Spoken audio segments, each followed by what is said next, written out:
You know how it is, you want to be on your game, Right. tackling your day with energy, laser focused on your goals, but sometimes that inner spark isn't there. Yeah, totally. Your mind feels sluggish, maybe your body feels heavy. Well, that's what we're diving into today. Yeah. The very foundation of that get up and go, your physical energy. Right. We've been exploring chapter 2 of Your Inner Alchemist, Energy Mastery for Abundance, and this book really emphasizes how our mental and physical selves are deeply connected. Deeply. It's quite central to the whole idea. So our mission today, to extract the most crucial insights and practical steps you can take to boost your physical energy, build resilience, sharpen your mental clarity. Sounds good. We'll be unpacking everything from what you eat to how you move and even some, well, surprising lifestyle tweaks. It's a fascinating area, really, and the chapter makes a compelling case that understanding this mind-body link is the first step to truly mastering your energy. Okay, this mind-body connection, it sounds fundamental,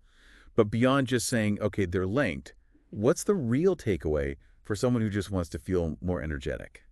Well, what's fascinating here is the direct and constant influence they have on each other. The chapter highlights that your physical state has a really tangible impact on your mental focus and, emotional stability. Okay.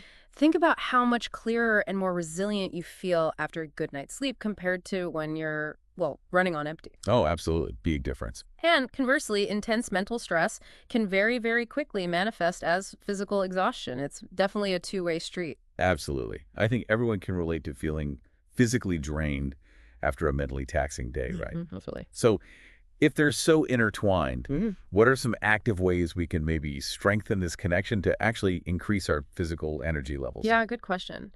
The chapter points to practices that intentionally bridge this gap. So things like yoga, qigong, mindful breathing, meditation, they aren't just about relaxation. They deliberately link physical movement or even stillness with focused attention on your breath. Ah, okay. That alignment. Exactly. This alignment helps you become more aware of your body's subtle cues, which lets you better understand and manage your energy reserves. So it's about paying attention, listening to what our bodies are telling us through these practices. Yeah. Okay. Now let's get into the nuts and bolts of physical energy. The chapter breaks down key components like nutrition. We all eat, but what are the crucial elements we should be focusing on for, sustained energy? Right. Well, the food we consume is the direct fuel for our bodies and minds. This chapter really underscores the importance of a diet rich in essential nutrients. Huh? We need a balance of macronutrients, carbs, proteins, fats to provide the basic energy our bodies need.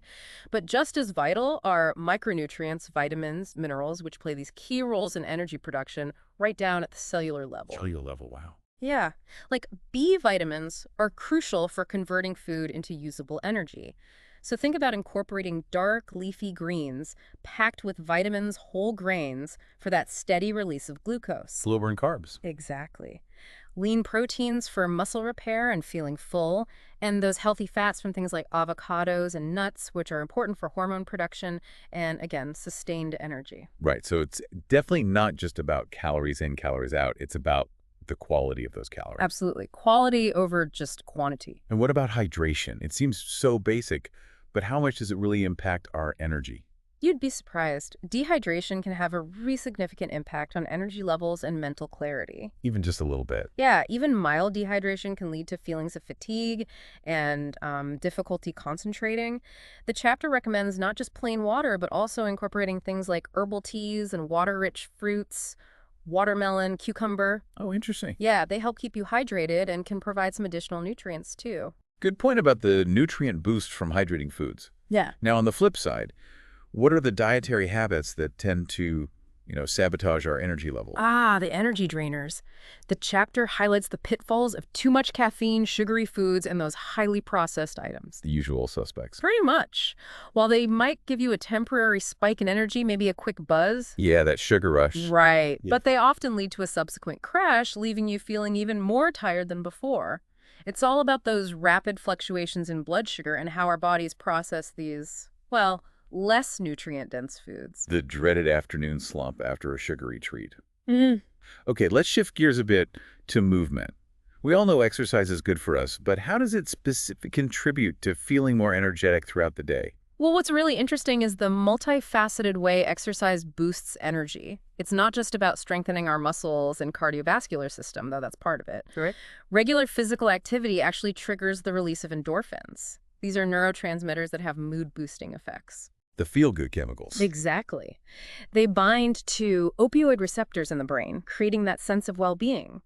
Plus, exercise increases blood flow to the brain, Oh. and that directly improves cognitive function and reduces that feeling of mental fog. So it's like a positive feedback loop.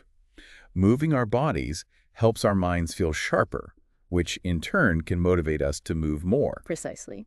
The chapter mentions incorporating variety in our exercise routines. Why is that beneficial for energy? Why not just stick to one thing? Good point. Different types of exercise offer different benefits for the body and mind. The chapter suggests a more well-rounded approach, so include some cardio for endurance, maybe some strength training for building power and supporting metabolism. Right. Flexibility exercises to improve range of motion and prevent injury, and maybe some balance exercises for stability and coordination. Okay, so mix it up. Yeah. For example, combining something like a brisk walk with some strength training exercises can lead to more sustained energy and just better overall physical resilience. And it circles back to yoga and qigong again, highlighting them not just for the mind-body connection, but also as distinct ways to cultivate energy. Exactly. Yoga postures, the asanas, work on flexibility, strength, and balance, while also promoting that internal awareness we talked about. Mm-hmm.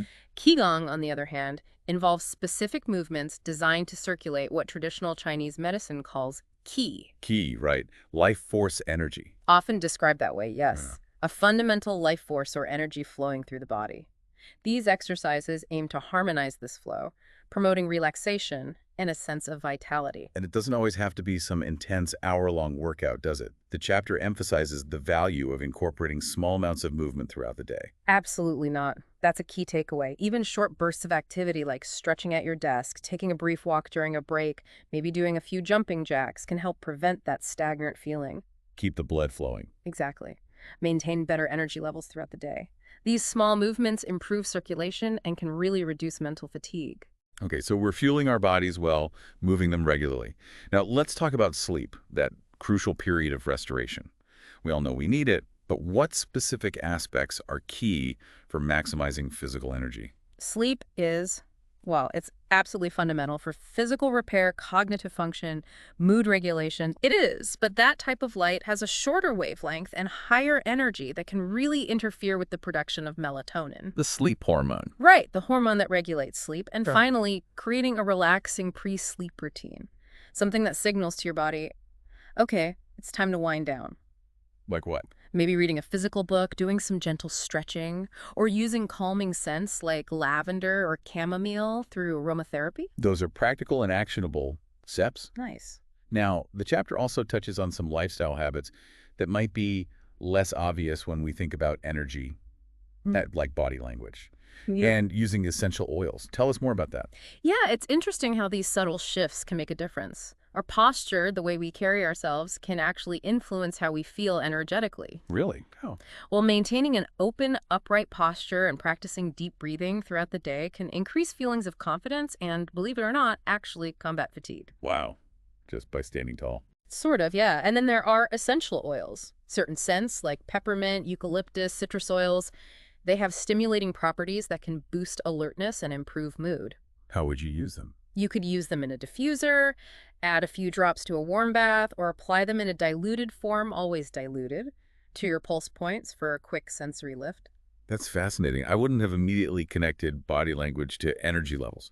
And what about this idea of grounding techniques, like walking barefoot on the grass? It sounds a bit, well, out there. It might seem unconventional, I get that, but spending time in nature, including that direct physical contact with the earth, like walking barefoot on grass or sand, some believe it helps regulate the body's energy. How so? Is there a theory? One hypothesis suggests that this direct contact allows for a transfer of electrons from the earth to the body, potentially reducing inflammation and stress. You know, the earth has a natural negative charge. Interesting. While, yeah, more research is probably needed, many people find it to be a really simple yet effective way to feel more grounded, more centered, and revitalized. Worth a try, maybe. Okay, we've covered a lot. Nutrition, exercise, sleep, and these interesting lifestyle habits. How can we take all of this and make it a practical part of our lives? The chapter mentions creating a personal wellness checklist. Right, this is where you translate the knowledge into actual action. A personal wellness checklist is basically a tool for tracking your habits and making intentional adjustments to boost your physical energy. Okay, like a daily tracker. Exactly. It could include daily goals for nutrition, maybe listing specific nutrient-rich foods or meal ideas you want to incorporate, focusing on those energy-supporting nutrients like magnesium, iron, B vitamins. Things we talked about earlier. Precisely. Then you'd set movement goals, aiming for that balance of maybe more vigorous activities like a brisk walk, and also gentler, mindful practices like stretching or yoga. That makes sense. A tangible way to monitor progress and stay accountable. What else should go on this checklist? Definitely tracking your daily water intake, aiming for that 7-8 hours of sleep target is crucial. And it's also beneficial to maybe jot down any factors that might be affecting your sleep quality, like caffeine late in the day or evening screen time. Ah, self-awareness. Yeah. You could also identify specific quick energy boosters that work for you personally. Maybe it's a particular essential oil blend, a favorite 5-minute stretch routine, or a brief breathing exercise you like. Got it. And finally, consciously scheduling those mind-body practices, whether it's a short morning yoga routine, a few reps of a qigong exercise, or just a few minutes of mindfulness meditation, making it a regular part of your checklist. So it's really about designing your own personalized roadmap to higher energy levels based on these principles. That's a great way to put it, a personalized roadmap. Now let's delve just a little deeper into those mind-body practices we discussed. The chapter specifically highlights yoga and qigong. Can you offer a bit more detail on how someone might practically incorporate these into their day, like something really simple? Certainly. For yoga, even incorporating a simple morning or evening flow can be incredibly beneficial. The chapter suggests starting with something like sun salutations. Okay, I've heard of those. Yeah, it's a sequence of poses that gently warms up the entire body, improves flexibility and strength, and it can be both energizing when you do it in the morning and relaxing in the evening. There are tons of variations available online for different levels too. Sun salutations sounds like a great starting point that most people could access. And what about that Qigong exercise, the gathering energy one? It sounds quite approachable. It is, very much so. To do the gathering energy exercise, you basically stand with your feet about shoulder width apart, keep your knees slightly bent, and let your arms relax at your sides. Okay. As you inhale deeply and slowly, you raise your hands, palms facing down, up to about shoulder level, Slowly. very slowly. Then, as you exhale gently, you slowly lower your hands back down to your sides. The real key here is synchronizing your breath with that slow, deliberate movement. Breath and movement together. Exactly. This exercise is designed to promote relaxation, improve mental clarity because you're focusing on the present moment and your breath, and help you cultivate a sense of gathering and circulating your internal energy, your quile. It's something you can easily do for just a few minutes, anytime, anywhere, really. That sounds like a wonderful way to center yourself and maybe boost energy without needing a lot of time or space. Ah. Simple but effective. It can be, yes. So bringing it all together then, what's the core message about physical energy that this chapter of Your Inner Alchemist really drives home? What's the big takeaway? I think the chapter beautifully illustrates that physical energy isn't just about feeling less tired. It's really the foundation upon which we build our mental and emotional resilience. The bedrock. Exactly.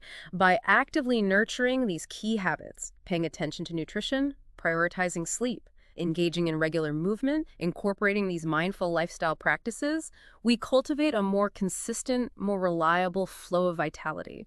And that positively influences every facet of our lives. That intimate connection between our physical state, our minds, and our emotions, it just can't be overstated. Taking care of your body is a truly powerful way to enhance your overall well-being.